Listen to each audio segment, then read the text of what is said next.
새해가 되었습니다. 금년은 어떻게 살까? 새로운 결심이 필요합니다. 결심하려면 마음부터 새로 시작해야 됩니다. 고민해 보는 것이 정상입니다. 발전적인 고민은 해야 새 아이디어가 나옵니다. 팬데믹 시대에 어떻게 살아야 할까?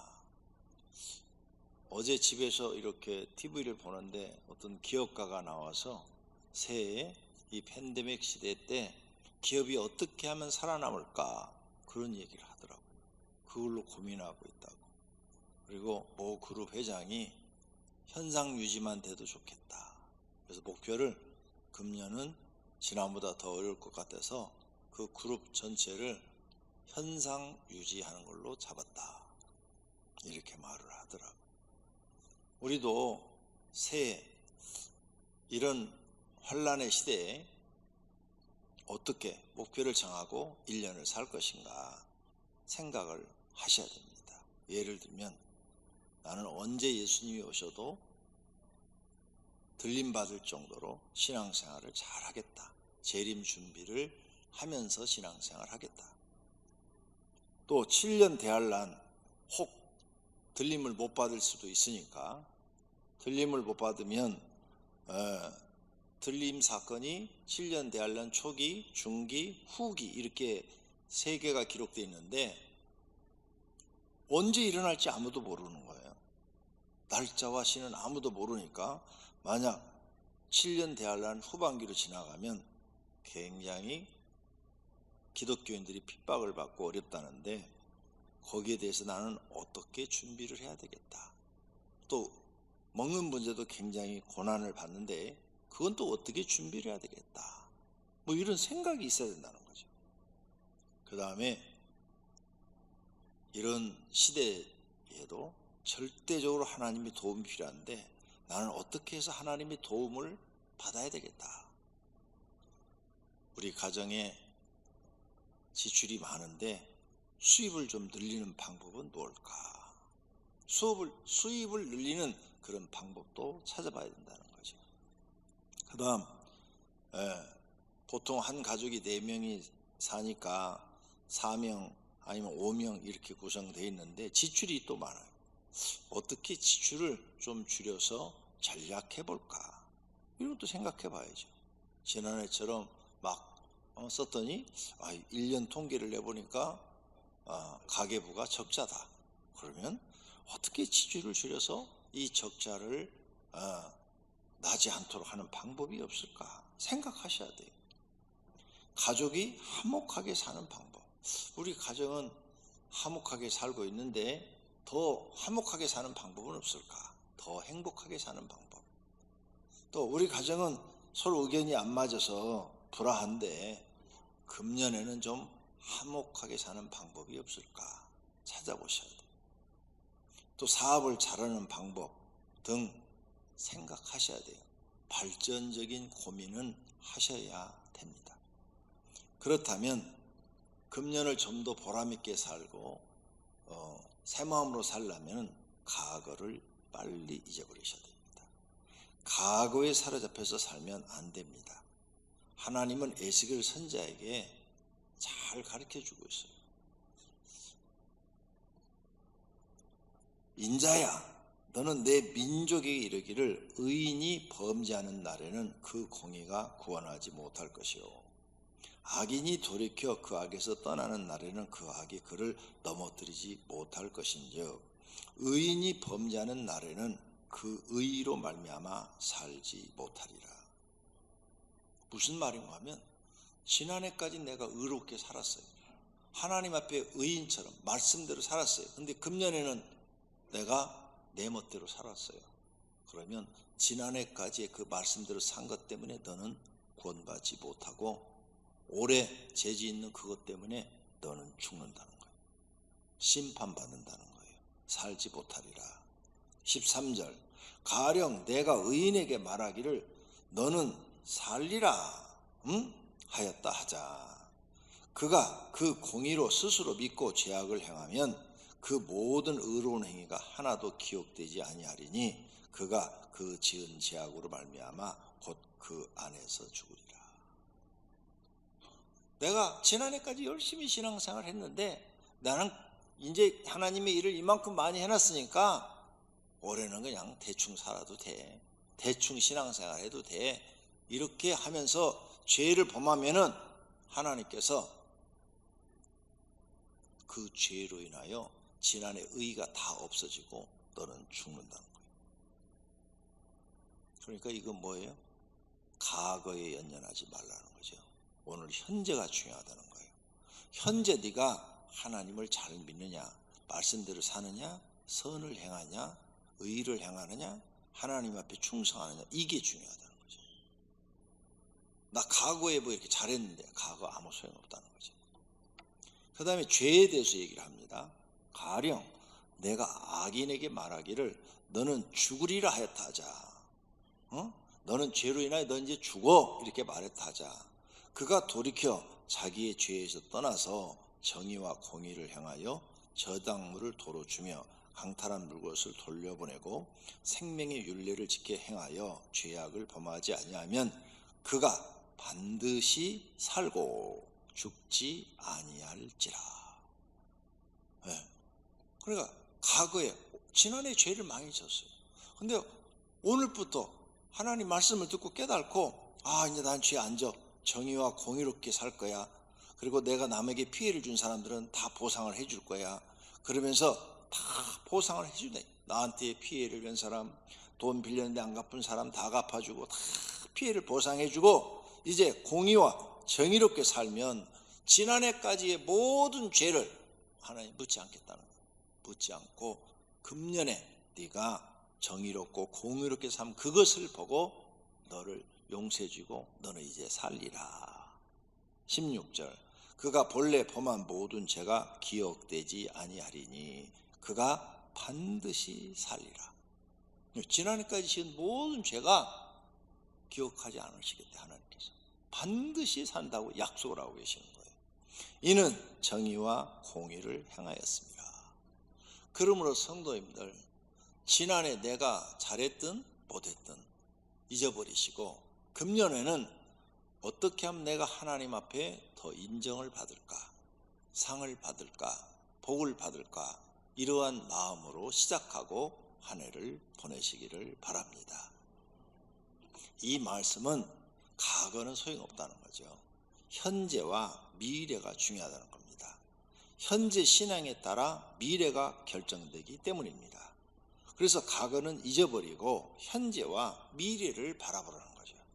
빨리 과거를 잊을수록 유익하고 세상 사람 본받지 말라는 거예요. 세상 사람들은 전부 다 옛날 얘기를 합니다. 과거에 우리 집 잘 살았어, 과거에 우리 집에 금송아지 있었어, 과거에 내가 이런 거 뭐 잘했어, 내가 과거에 그냥 쌀을 한 가마니를 번쩍 들었어. 지금 뭐해? 쌀 한 말도 못 드는데. 아무 소용없다는 거예요. 아무 소용. 과거에 네가 뭐 잘 살고 뭐 의를 행하고 뭐 다 소용없다. 네가 과거에 하나님 앞에 상 받을 일을 하고 정의와 공의를 행했다면 그건 이제 하나님 앞에 가면 하나님이 상을 주실 거라는 거죠. 그러니까 잊어버려라. 상은 하나님이 주시는 거니까 잊어버리고 오늘 네가 하나님 앞에 인정받게 신앙생활을 해야 된다는 거죠. 공의와 정의를 해야 된다는 거예요. 그러면 미래를 하나님이 보장시켜 주는데 너에게 하나님이 상을 주시겠다, 복을 주시겠다, 이것이 하나님의 뜻이라는 거예요. 이걸 깨닫고 성도님들이 지난해까지 잘못했어도 오늘부터 이제 하나님 말씀대로 정의와 공의를 행하시기를 바랍니다. 그러면 앞길이 열린다는 거예요. 그러니 우리 하나님이 마음이 엄청 큰 거죠. 또 지난해까지 여러분이 잘했어도 그 공은 하나님이 아시니까 그걸 자꾸 얘기하지 말고 이제 금년에 더 잘하라 이거예요. 그러면 더 큰 상급과 복이 있을 줄로 믿습니다. 나 지난해까지 잘했으니까 올해는 아무것도 안 할 거야 하고 쉬지 말라는 거예요. 주님이 부르는 날까지 우리는 내가 스스로 일을 찾아서 일을 해야 됩니다. 저도 이제 만약에 은퇴를 한다면 쉬지 않아요. 은퇴하고 한두 달은 몇 달은 쉬겠죠. 몇 달은 좀 쉬겠죠. 쉬고 난 다음부터는 일을 찾아서 죽을 때까지 하나님의 일을 할 것입니다. 왜? 그래야 하나님 앞에 가서 칭찬을 받지요. 사랑하시는 모든 성도님들, 과거는 잊어버리고 금년을 새롭게 출발하시기를 부탁드립니다. 두 번째로, 신앙생활은 그럼 어떻게 할 것인가? 새해 계획을 세우세요. 하나님께 칭찬받는 계획을 세우세요. 칭찬받는 사람이 돼야죠. 충성된 종아, 이 소리를 듣도록 신앙생활 하세요. 그 주인이 이르되 잘하였도다. 착하고 충성된 종아, 내가 적은 일에 충성하였음에 내가 많은 것을 내게 맡기리니 내 주인의 즐거움에 참여할지어다. 충성된 종은 하나님이 아신대요. 칭찬해 준대요. 이런 사람은 하나님 나라의 즐거움, 하나님이 그 즐거워하는 그 주인에 참여하게 된대요. 상도 받고 복도 받는다, 이 말씀입니다. 그러나 하나님께 미움받는 사람이 되면 저주받는다는 거예요. 그 주인, 이 주인은 하나님을 얘기하는 겁니다. 대답하여 이르되 악하고 게으른 종아, 나는 심지 않는 데서 거두고 해치 안에서 모은 줄로 내가 알았느냐? 이 무익한 종을 바깥 어두운 데로 내쫓으라. 거기서 슬피 울며 이를 갈리라. 슬피 울며 이를 갈리라. 하나님이 인정하지 않는 사람, 미움받는 거죠. 이런 사람들은 슬피 울며 이를 갈대. 그러니까 사는 것이 고통스럽다고 말해요. 너는 세상에 살면서도 고통스럽고 모든 게 네 마음에 만족하지 않을 것이다. 네 마음에 항상 부족함으로 가득 차 있고 괴로움으로 가득 차 있을 것이다.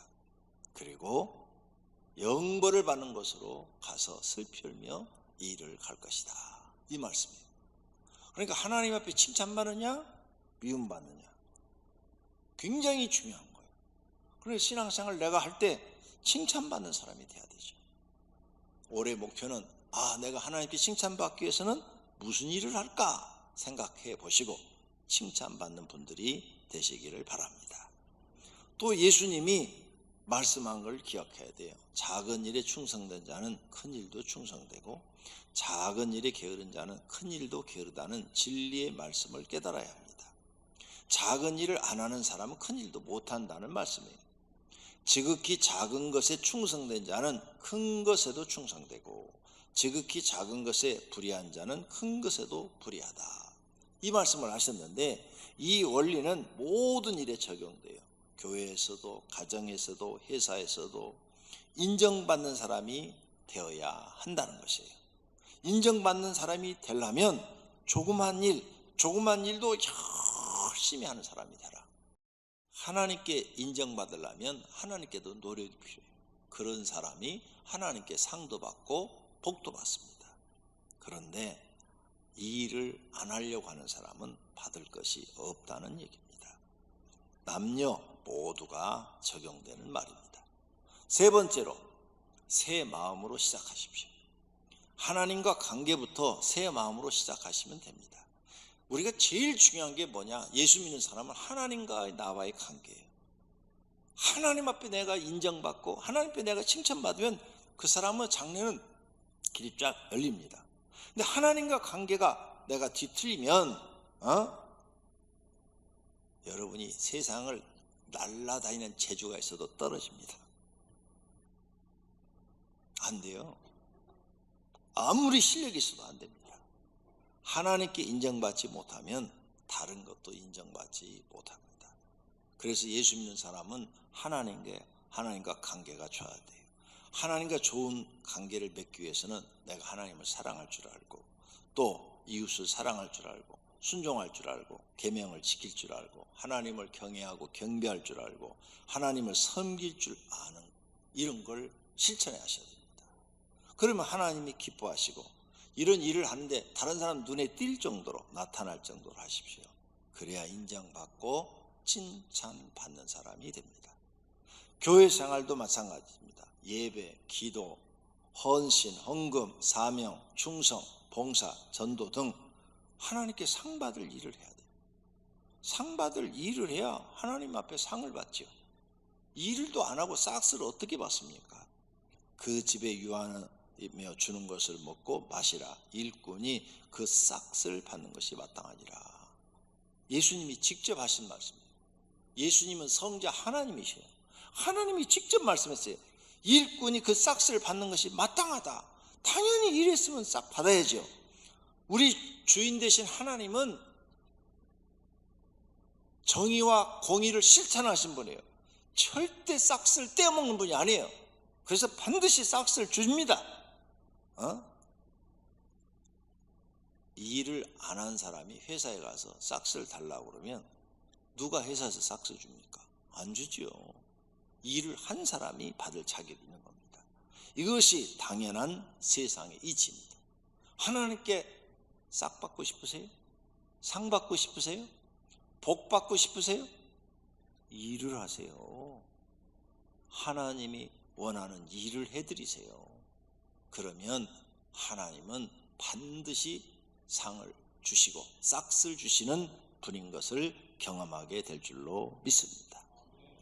그 다음, 금년에 가정생활에 나는 어떻게 할 건가? 가정생활, 우리 가정을 어떻게 하면 행복하게 만들 것인가?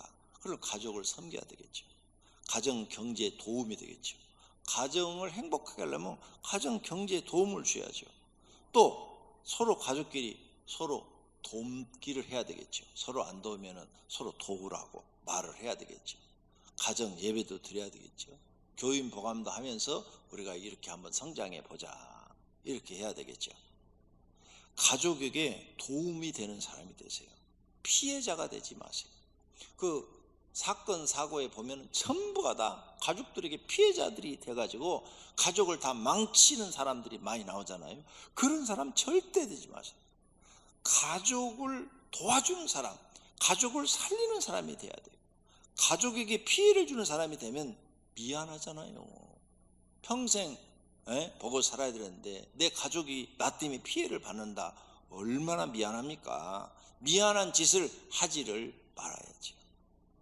금년에는 도움이 되는 계획을 세우고 일하다가 죽는 한이 있더라도 가정생활에 도움이 되어주세요. 죽고자 하는 자는 살리라 하는 예수님의 말씀처럼 죽고자 하는 마음으로 일을 하세요. 직장이 없으면 요즘 많대요. 노동판에 가니까 한국 사람 없어서 못 써요. 또 일당도 엄청 세다고 말씀드렸죠? 며칠만 일해도 뭐 뒷모델 가서 뒤에서 일만 해도 하루에 17만 원, 18만 원 주던데.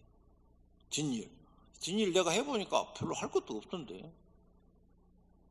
내가 집주면서 뒷일 했어요. 가서 작업복 입고 가서 다. 근데 별로 할 일도 없어. 그냥 시키는 대로 하니까 뭐 내가 볼 때는 좀 놀다 오는 기분이었어. 시간만 보내고. 옛날처럼 그렇게 빡세게 일 안 시키더라고요. 요즘은 기술자들도 그러고.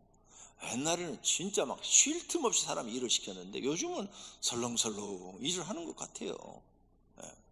안 그러면 택배 얼마나 많이 들어요. 택배들 막. 어떤 우리 교인 보니까 부지런한 사람은 새벽부터 저녁까지. 나는 그분을 몰랐어요. 근데 우리 집에 택배를 가지고 오시더라고요. 그래서 목사님 안녕하세요. 그 얼굴을 자세히 보니까 마스크 써서 처음에 몰랐는데 마스크를 벗더라고요. 벗으니까 우리 교인이야. 와, 이 사람 진짜 부지런하더라고. 그래서 내가 이 사람은 뭘 시켜도 할 수 있는 사람이다. 이렇게 부지런한 사람은 뭘 시켜도 자기 가정을 책임지고 살 수 있는 사람이에요. 아니 지금 막 또 우리 교인 하나는 낮에는 직장 다니고 밤에는 또 쿠팡크 뭐 이렇게 돌린다고. 와, 부지런하대. 새벽에 나오니까 또 어떤 우리 교인 아니에요. 외부 사람인데 그 새벽에 여자분이 요구르트 뭐 이런 거 배달하더라고. 와, 저 사람도 부지런하다. 야. 또 새벽에 나오니까 어떤 분은 신문을 돌리시는데 몸이 아프셔. 얼굴이 막 띵띵 부어가지고 제대로 걷지도 못해.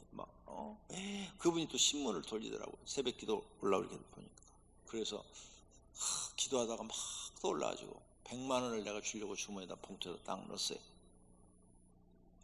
만나면 주려고. 아니 주려고 하니까 새벽에 또 안 와. 그 결국은 못 주었어요. 아파서 못 나왔는지 하여간 안 보여요. 예? 그런 사람 보니까 정말 열심히 사는 사람들을 보이더라고요. 여러분, 가정생활에 도움이 되시기를 바랍니다. 여러분을 희생해서라도 도움이 되주세요. 그래야 여러분 가정이 행복해지는 줄로 믿습니다. 2022년 한번 그래 보세요. 그 다음 직장생활. 직장에 가면 칭찬받는 사람이 되세요. 잘했다는 소리를 들으세요. 그 윗사람한테, 사장이든 뭐 전무든 가장이든 부장이든 윗사람한테, 자네 같은 사람 우리 회사에 꼭 필요해. 아유, 자네는 어떻게 이렇게 부지런해? 왜 이렇게 일을 열심히 해? 뭐 이런 소리를 좀, 칭찬을 좀 들으세요. 자네 일을 참 잘해. 에? 이런 소리 한 번도 못 들었어요? 일 엉터리를 하는 거예요. 일을 열심히 하면요 칭찬해요. 그런 칭찬을 들으려면 자기 몸이 부서지도록 일을 해야 돼요. 일을 안 하면 칭찬 절대 받을 수 없어요. 회사 가서 칭찬받는 사람이 돼야 돼요. 여러분이 사장이에요. 일 안 하는 사람 누가 칭찬합니까? 몸이 부서지도록 일하는 사람 보고 안타까워서 칭찬하고 더 주고 더 쓰려고 그러죠. 사장에게 잔소리 듣지 않도록 일을 철저히 해야 됩니다. 미리미리 다 해요. 너 이거 안 했어, 이 소리 들으면 안 돼요. 사장의 생각을 먼저 알고 미리미리 다 하는 사람이 돼야 돼요. 이런 정신이 안 되면 평생 불신임과 고생을 면치 못합니다. 그래서 그 사람은 다른 사람 다 승진해도 나는 안 되고, 다른 사람 다 해서 나는 잘리고, 이게 다 자업자득이다 그 말. 행한 대로 받는 것이다. 이것이 세상의 이치다는 거죠. 이런 걸 알면 정신 차려야죠. 정신 차리지 않으면 살 길이 없어요. 개인 생활도 마찬가지예요. 내 자아를 죽이고 성질을 죽이고 성품을 변화시키고 예수님 성품을 닮으려고 노력을 하고 이런 걸 실천해야죠. 이제 인내와 위로의 하나님이 너희로 그리스도 예수를 본받아. 그렇죠. 예수를 본받는 사람이 돼야지. 무엇을 본받냐? 나는 마음이 온유하고 겸손하니. 예수님이 나는 마음이 온유하고 겸손하대요. 나의 맹해를 메고 내게 배우라. 예수님한테 배우래요. 응? 그리하면 너희 마음이 쉼을 얻는다. 마음에 쉼을 얻고 싶으세요? 예수님한테 배우세요. 예수님한테 배워요. 예수님의 성품을 온유와 겸손부터 배워요. 그래서 여러분이 온유하면 아무리 옆에서 화를 돋궈도 화가 안 나. 그럼 내 속에서 화가 안 나니까 내 마음이 편안하잖아요. 쉼을 얻잖아요. 겸손해. 내 마음이 항상 낮아 있어. 누가 뭐 욕을 하든 말든 내 마음이 낮아져 있으니까 내가 편안한 거예요. 사랑하시는 성도님들, 이런 거 개인 생활도 고쳐야 돼요. 고칠 거 고쳐. 성질 부리지 않기.